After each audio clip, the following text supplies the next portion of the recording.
우리 밀양교회가 이 땅에 창립되어진 지가 117년 4개월을 달려가고 있습니다.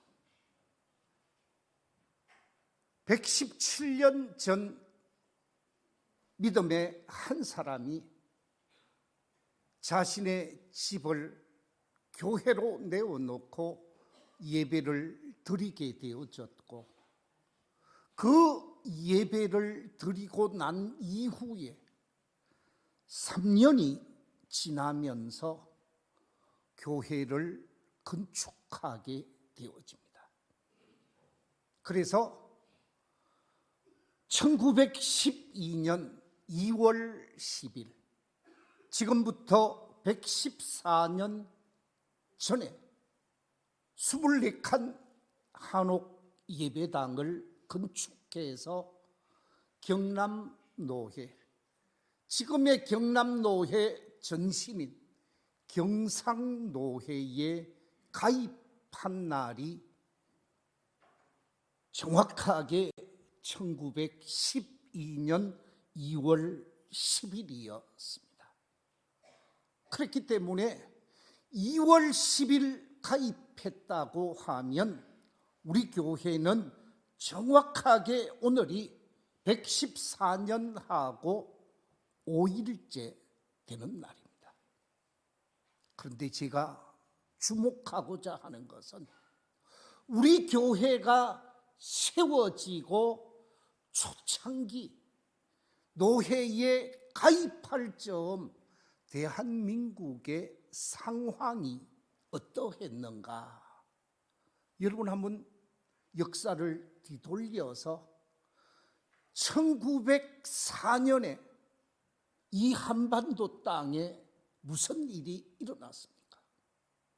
러시아가 이미 들어와 있었고, 일본이 사단 군대를 보내서 한반도에서 러일 전쟁이 일어나게 되어집니다.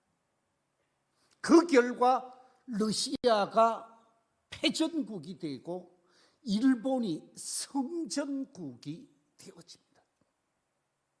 그러면서 1905년에 전쟁에 승리하게 되어진 일본은 가스라테프트 조약을 미국과 맺게 되어지죠. 이 일본의 수상 가스라타로와 미국의 군대 장관 윌리엄 테프트와 비밀 조약을 맺어서 이 한반도 땅을 일본이 거주할 수 있는 종주권을 미국으로부터 허락받게 되어지고, 그 다음에 영국으로부터 한반도에 대한 지도, 감독 및 보호의 권리를 영국으로부터 얻게 되어집니다. 전쟁에 실패했던 러시아까지도 이 한반도에 대한 감독권, 지도권, 보호 권리권을 일본에게 인정하게 되어지죠. 그렇게 되어지니까 일본이 국제사회에 힘 있는 나라로부터 인정을 받고 이 대한제국을 억압하기 시작하고, 그 대한제국을 억압하면서 1905년에 우리에게 수치스러운 조약을 하나 맺게 되어지는데, 공식적인 조약 이름은 한일협상조약이라고 합니다마는 우리는 을사늑약이라고 말을 합니다.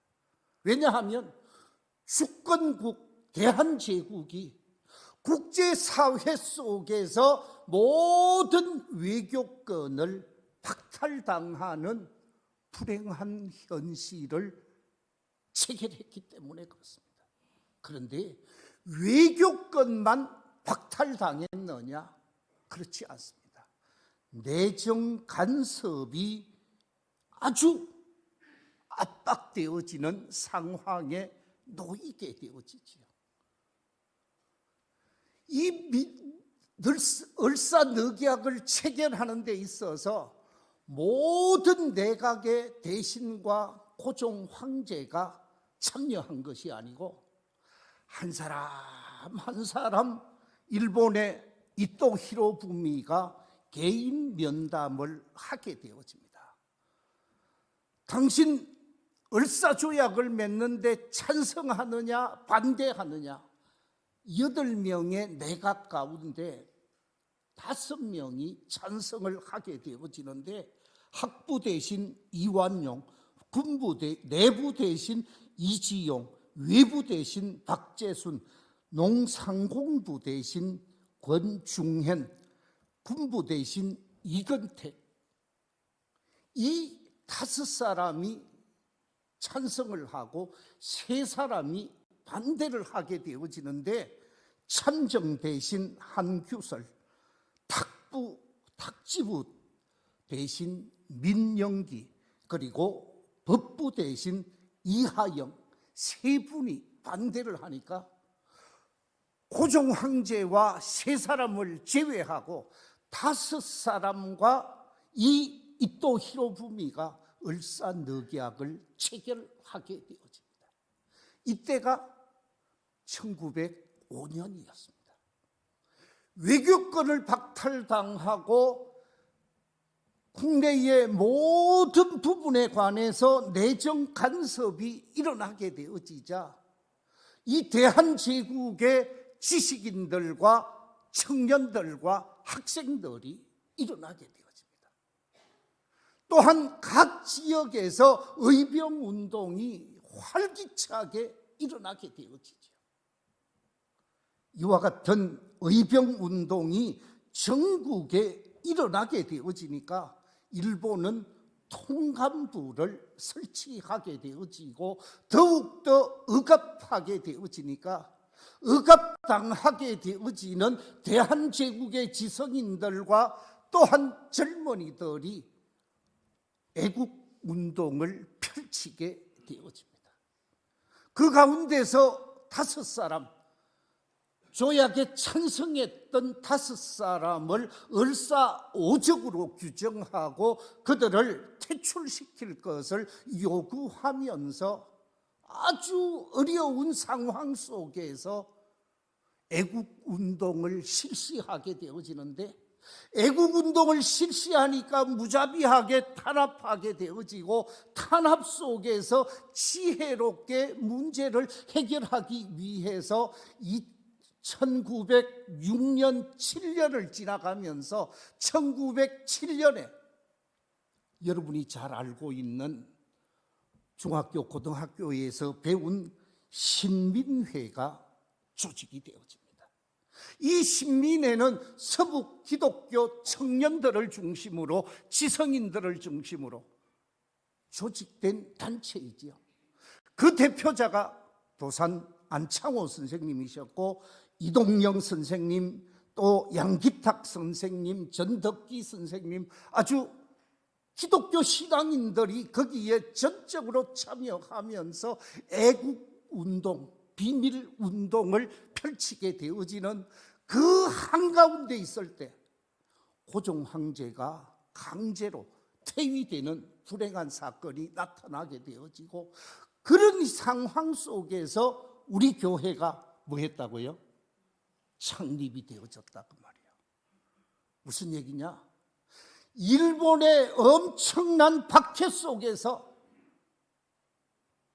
의병운동이 일어나고 애국운동이 일어나는 가운데 밀양에 교회가 세워졌다라는데 아주 의미가 있다 그 말씀입니다.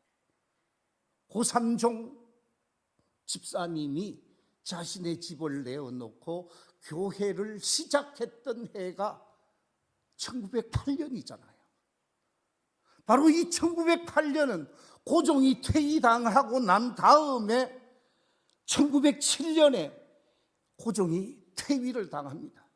그리고 헤이거 밀사 사건으로 인해서 우리 민족의 지도자들이 자결하는 사건이 나타나게 되어지고, 국제사회 속에서 외면당하는 그런 현실 속에서 신민회가 만들어지는데, 기독교인들 중심으로 만들어지게 되어지는데, 이런 속에서 1908년 밀양교회가 세워지게 되어지고, 이 밀양교회는 한일 합방 이전에 교회가 교회다운 교회로서 애국적이고 민족적이고 구국적인 측면에서 세워진 교회가 우리 밀양교회라는 거죠. 이 땅에 밀양교회라는 이름을 가지고 출발해 온 지 117년, 교회 건물을 세워서 노회에 가입한 지 104년, 이 현실 속에서 우리 교회가 어떤 교회가 되면 좋을까? 저는 2026년 사순절을 시작하면서 우리 교회가 어떤 교회가 되어져야 할까라는 관점에서 역사 속에서 자랑스러운 교회가 되어야 하겠다라고 생각을 하고, 말씀의 제목을 자랑스러운 교회라 하는 제목으로 말씀을 나누고자 하는데, 성경 속에서 기독교의 오랜 2000년 역사 속에서 성경이 증언하고 있는 자랑스러운 교회, 그 교회가 바로 오늘 본문 속에 기록되어져 있는 안디옥 교회입니다. 이 안디옥 교회와 같은 자랑스러운 교회가 되어져야 할 것을 우리가 기대하면서 오늘부터 몇 주간이 되었는지 모르겠는데, 안디옥 교회에 관한 말씀을 중심으로 해서 말씀을 나누고자 합니다. 제가 여기서 사진을 2장 보여드리겠습니다. 여러분, 저 사진을 한번 자세히 보시면 여러분이 보시기에 오른쪽에 지도가 있습니다. 지중해를 중심으로 해서 가장 낮은 곳에 예루살렘이 있습니다. 그리고 예루살렘에서 조금 더 위로 올라가면 파란 색깔로 뭐가 있습니까? 갈릴리가 있지요. 갈릴리에서 조금 더 올라가면 빨간 색깔로 뭐가 있어요? 베니게가 있습니다. 베니게에서 한참 더 올라가면 어느 나라가 있어요? 예? 시리아가 있습니다. 그 시리아의 수도가 옛날에는 안디옥이었습니다. 자, 그런데 이 안디옥이라는 지명은 예루살렘에서 480km 떨어져 있는 북쪽에 있는 이 시리아 지역에 있는 안디옥이 또 하나 있고, 섬이 중간에 있는데 무슨 섬이 하나 있어요? 예, 잘 안 보이는지 모르겠는데 지중해 중간에 보면 구브로라고 하는 섬이 있고, 그 구브로 섬 위에 보면 길리기아 다소가 있는데, 바로 길리기아 지방에 또 하나의 안디옥이 있는데, 그 안디옥은 길리기아 지방 안디옥이라고 말을 합니다. 그런데 오늘 본문에서 나오는 이 안디옥은 비시디아 안디옥, 시리아 지역에 있는 안디옥을 나타내는 말입니다. 지금의 시리아 지역입니다. 자, 그런데 이 안디옥이라는 도시가 어떤 도시였느냐? 아주 지금부터 2000년 전에는 대단한 도시였습니다. 그 당시 3대 도시가 있었는데, 제1대 도시하면 로마를 얘기했고, 두 번째 얘기한 도시가 알렉산드리아였고, 세 번째 큰 도시 중에 하나가 어디라고요? 안디옥이었다고 합니다. 이 안디옥이 그 당시 50만이 살았답니다. 대단하지 않습니까? 그런데 이 안디옥이라고 하는 도시, 현대 사진을 제가 같이 보여드렸습니다마는 이 안디옥의 특징이 있었는데, 제일 첫 번째 특징을 말할 수 있는 것은 무역과 상업이 활발하게 이루어지고 있는 도시였다고 합니다. 그 지역에서 엄청나게 무역이 움직여지는 도시였습니다. 왜냐하면 지중해에서 바로 가까이에 있는 도시였기 때문에. 두 번째 중요한 특징은 전 세계 문화가 함께 만나면서 최고의 예술의 도시로 각광을 받았다고 합니다. 세 번째 중요한 특징은 세계 문화가 교차하고 있는 곳이었다고 합니다. 그리고 네 번째 또 하나의 특징은 세계 문화가 꼽히고 무역이 이루어지고 많은 사람들이 활동하다가 보니까 낮에만 활동하는 것이 아니라 밤에도 활동하게 되어지고, 밤에 활동하려고 하니까 밤거리에 무엇을 켜야 돼요? 가로등을 켜야 하는데 세계 최초로 뭘 밝혔다고요? 가로등을 밝힌 곳이 안디옥이라고 말하고 있습니다. 이 안디옥으로 예루살렘에 살던 사람들이 신앙의 자유를 찾아서 올라가서 480km 이상 올라가서 안디옥에 도착하게 되어지고, 안디옥에 도착한 신앙인들이 함께 모여서 신앙생활을 하게 되어지는데, 이들의 신앙적 특성, 자랑스러운 모습이 뭐냐? 제일 첫 번째 드릴 말씀은 바로 이 안디옥 교회의 자랑스러운 모습은 큰 박해 속에서도, 엄청난 박해 속에서도 뭘 감당했다고요? 사명을 온전히 감당한 교회였다라는 거예요. 그들이 박해를 당하고 어려움을 당했지만 신앙의 자유를 찾아서 안디옥에 올라가게 되어졌고, 안디옥에 올라가서 사명을 망각하고 그 안디옥의 문화, 안디옥의 세 속에 완전히 물들어서 믿음을 잃어버린 사람들이 아니라 그 안디옥 사회 속에서 더 아름다운 사명자의 사역을 감당했다라는 말씀입니다. 오늘 본문 19절 20절에 이렇게 말하고 있습니다. 그때에 스데반의 일로 일어난 환란으로 말미암아 흩어진 자들이 비니게와 구브로와 안디옥까지 이르러 유대인에게만 말씀을 전하는데, 그 중에 구브로와 구레네 몇 사람이 안디옥에 이르러 헬라인에게도 말하여 주 예수를 전파하니 그랬습니다. 예루살렘을 떠나서 안디옥에 갔습니다. 안디옥은 완전히 다른 나라고 다른 문화가 꼽히고 있었습니다. 그 문화에 완전히 사로잡혀서 흥청망청 생활을 할 수도 있었을 터인데, 거기 가서 내게 주어진 사명, 내가 구원받은 그리스도인으로서의 사명을 가지고 그 사명에 최선을 다했다라는 거죠. 예루살렘을 떠나 안디옥에 가서 안디옥에서 자유로운 신앙생활, 자유로운 기도생활, 자유로운 예배생활, 자유로운 찬양생활, 자유로운 성경공부, 자유로운 삶을 살고자 했는데, 자유롭게 신앙생활을 하면서 내게 주어진 사명, 내가 감당해야 할 하나님의 사명을 성도로서 온전히 감당하며 열심히 믿음의 꽃을 피운 사람들의 공동체가 안디옥 교회라는 말씀입니다. 그렇습니다.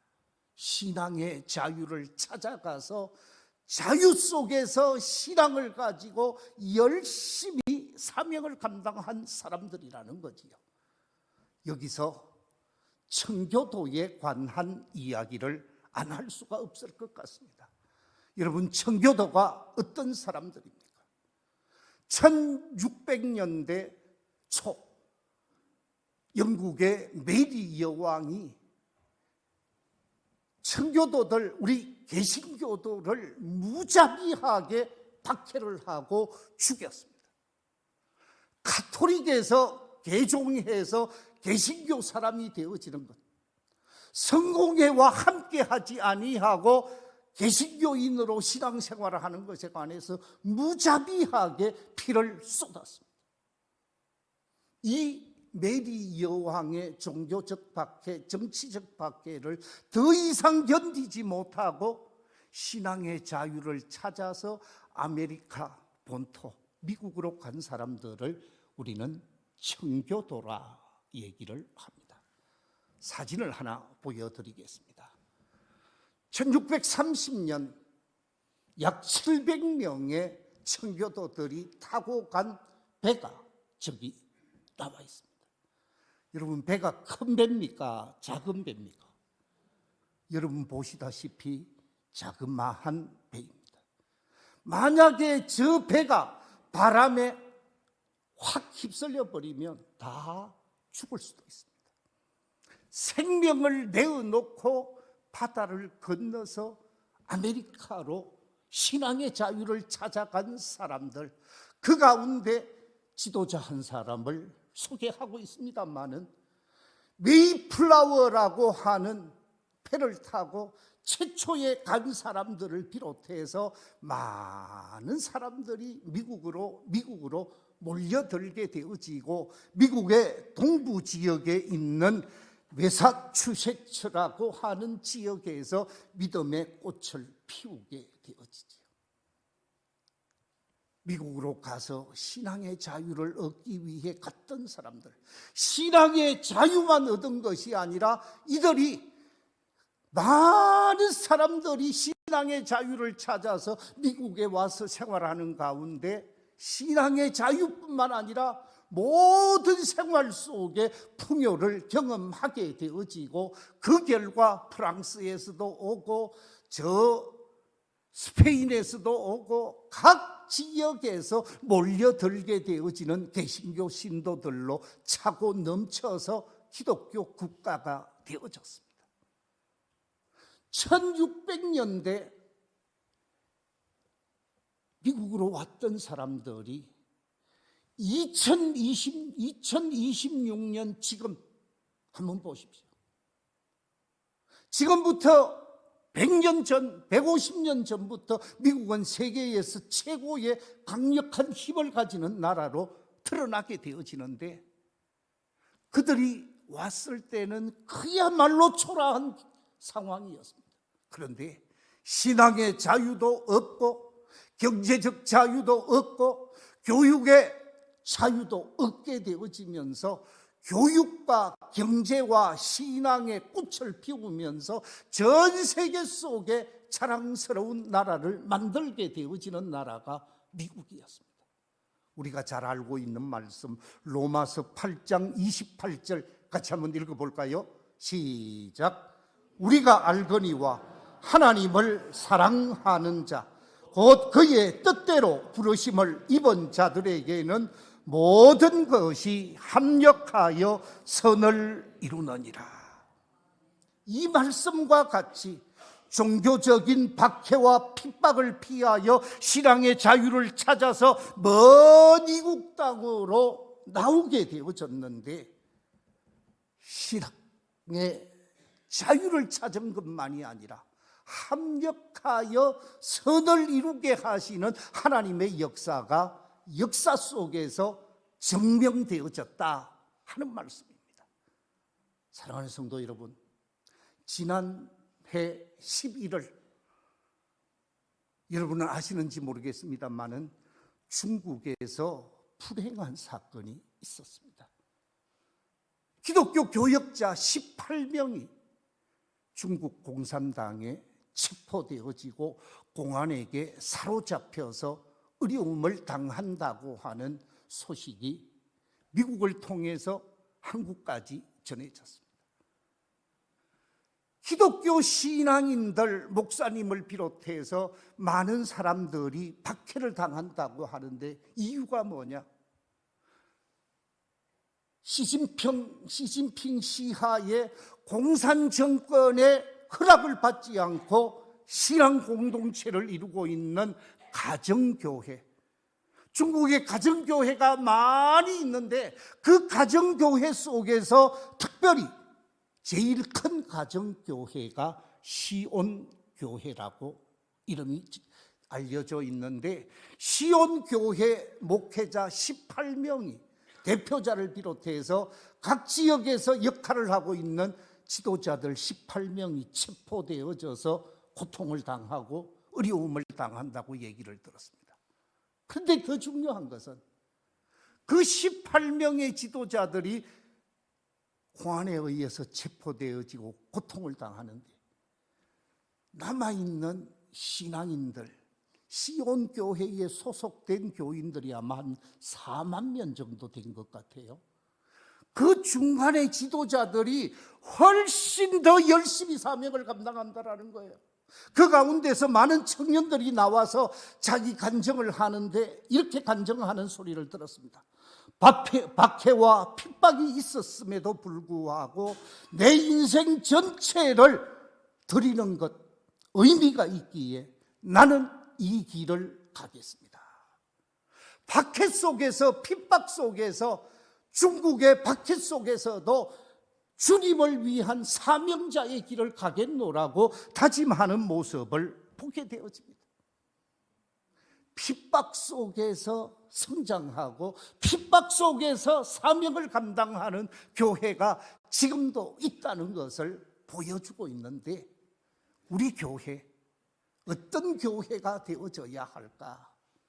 시대를 초월해서 지금 이 시대 속에서 사명을 잘 감당함으로 이 역사 속에서 자랑스러운 교회로 세워져가는 복된 교회가 되어져야 하는 줄로 믿습니다. 우리 교회에 속한 모든 성도들이 내게 주어진 사명을 잘 감당하면서 교회다운 교회로 자랑스러운 교회를 만들어갈 수 있는 우리 밀양교회가 되시기를 주의 이름으로 축원합니다. 두 번째, 안디옥 교회가 자랑스러운 교회가 될 수 있었던 근거가 무엇인가? 오늘 본문에 의하면 하나님의 말씀 중심으로 움직이는 교회였음을 우리에게 가르쳐주고 있습니다. 사람의 생각을 쫓아 움직이는 것이 아니고 사람 중심으로 움직인 것이 아니라는 거예요. 철저하게 하나님 말씀 중심으로 신앙을 고백하고 말씀 중심으로 사명을 감당하고 말씀 중심으로 역할을 감당했다는 말씀입니다. 오늘 본문 19절 이하 21절까지 말씀 한 번 더 읽어보겠습니다. 시작. 그때에 스데반의 일로 일어난 환란으로 말미암아 흩어진 자들이 비니게와 구브로와 안디옥까지 이르러 유대인에게만 말씀을 전하는데, 그 중에 구브로와 구레네 몇 사람이 안디옥에 이르러 헬라인에게도 말하여 주 예수를 전파하니 주의 손이 그들과 함께 하심에 수많은 사람들이 믿고 주께 돌아오더라. 유대인들에게만 말씀을 전하는 것이 아니고 헬라인에게도 말씀을 전하면서 말씀 중심의 사명자로 사역을 감당했다라는 거예요. 너는 유대인이 아니니까, 너는 이방인이니까 예수 믿을 필요 없어, 이렇게 하지 않았다라는 거예요. 다시 말하면 민족 중심의 복음을 정했다든지 어느 지역 중심의 복음을 전한 것이 아니라 민족을 초월하고 지역을 초월해서 하나님의 말씀 중심으로 사명을 감당했다라는 거죠. 스데반 집사님이 순교한 사건, 사도행전 7장에 기록되어져 있습니다. 이 사도행전 7장 사건을 중심으로 해서 전 세계로 흩어진 사람을 우리는 디아스포라라고 말을 합니다. 이 흩어진 그리스도인들이 가는 곳곳 말씀 중심의 사명자로, 말씀 중심의 믿음의 길을 걸어갔다라는 거죠. 여러분, 교회가 어느 지역 사람만, 어느 특정 인종만 추구하는 것 바람직하지 않다라는 거죠. 유유상종이라고 같은 사람들끼리 모이면 좋을 수 있습니다만은 안디옥에서는 유대인이든 헬라인이든 이방인이든 시리아 사람이든 누구든지 다 함께 믿음의 모습으로 하나님의 말씀 중심으로 움직였다라는 거예요. 사람 중심이 되지 않았다라는 거죠. 그렇습니다. 교회의 중심은 하나님의 말씀이어야 합니다. 하나님의 말씀으로 움직이는 교회가 복된 교회고, 하나님의 말씀으로 움직여가는 교회가 자랑스러운 교회라는 말씀이지요. 지역을 초월해서, 학년을 초월해서, 무슨 성취 이런 거 다 초월해서 온 성도들이 말씀 중심으로 말씀이 우선시 되어지는 교회가 되어져야 하는 것이지. 그렇습니다. 하나님의 말씀이 앞서가게 되어질 때 복된 교회가 되어지고, 말씀 앞에 믿음으로 응답할 때 자랑스러운 교회가 되어질 수가 있다라는 말씀입니다. 예수님께서 공생의 사역을 시작하시면서 시험을 당하셨죠. 3가지 시험을 당합니다. 돌이 떡이 되게 해서 그 떡을 먹도록 하는 시험, 성전 꼭대기에 높이 세워서 뛰어내릴 때 받쳐주겠다고 하는 시험, 하늘 높이 솟아있는 산 꼭대기에 올라가서 사단에게 살짝 절하면 천하만국의 모든 영광을 주겠다라고 하는 시험. 이런 시험 앞에서 기록된 말씀 중심으로 행동하신 분이 예수님이십니다. 철저하게 말씀 중심으로 대응한 예수님이 계셨기에 예수님은 마귀의 유혹을 이길 수 있었습니다. 그렇습니다. 말씀으로 무장한 사람, 말씀으로 준비된 사람은 마귀를 이기고 하나님이 기뻐하는 믿음의 길을 걸어갈 수가 있는 것이지. 히브리서 4장에 보면 아주 중요한 말씀을 하고 있습니다. 우리 히브리서 4장 12절 말씀, 스크린의 말씀을 같이 한번 읽어보겠습니다. 시작. 하나님의 말씀은 살아있고 활력이 있어 좌우의 날선 어떤 검보다 예리하여 혼과 영과 및 관절과 골수를 찔러 쪼개기까지 하며 또 마음의 생각과 뜻을 판단하나니. 그렇습니다. 하나님의 말씀은 능력 있는 말씀입니다. 하나님의 말씀은 권세 있는 말씀, 우리의 영과 혼과 관절을 찔러 쪼개어서 사람을 변화시키고 사람을 재탄생하게 하시는 능력의 말씀이 하나님의 말씀입니다. 이 하나님의 말씀이 내 심령에 부딪히게 되어지고 내 가슴에 꽂히게 되어져서 우리의 혼과 영과 관절과 골수까지 완전히 수술하고 변화시켜서 말씀의 사람이 되어질 때 그 사람은 하나님이 기뻐하는 사람으로 하나님 중심적 삶을 살게 되어지는 것이지. 바라옵기는 이 자리에 계신 우리 모든 성도들이 말씀의 사람이 되시기를 주의 이름으로 축원합니다.